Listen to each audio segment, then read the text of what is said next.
মেয়েদের মন কিভাবে বোঝা যায়? দাদা আপনি কি লেখক? হ্যাঁ আমি লেখক, বলুন কি লিখতে হবে। আমি যা বলবো তাই লিখে দিতে পারবেন? আরে দাদা ওইসব নিয়ে কোনো চিন্তাই করো না, তুমি যা বলবে আমি তাই লিখে দেবো, কিন্তু আমার একটু চাষটা আবার একটু বেশি আছে। আচ্ছা আপনার চাষ কত? ওই 50,000 টাকা। মাত্র 50,000 টাকা? আমি আপনাকে 1,00,000 টাকা দেবো। এই খেয়েছে রে, 1,00,000 টাকা দেবে? কি এমন লিখতে হবে যে 1,00,000 টাকা দেবে? কি লিখতে হবে বলুন? মেয়েদের মন কিভাবে বোঝা যায় এইটা লিখতে হবে আপনাকে। আপনি হঠাৎ করে মেয়েদের মন কেন বুঝতে চাইছেন?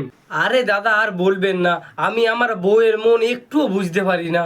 ঠিক আছে লিখে দেবো, 3 দিন পরে আসুন। 3 দিন পর? কি হলো দাদা, লেখা হয়ে গেছে? আরে হ্যাঁ দাদা এই নিন। কই দেখি।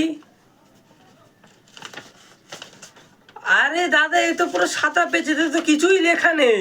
আরে দাদা মেয়েদের মন বোঝা খুব অসম্ভব, তাই আমি আর পেজে আর কিছু লিখিনি।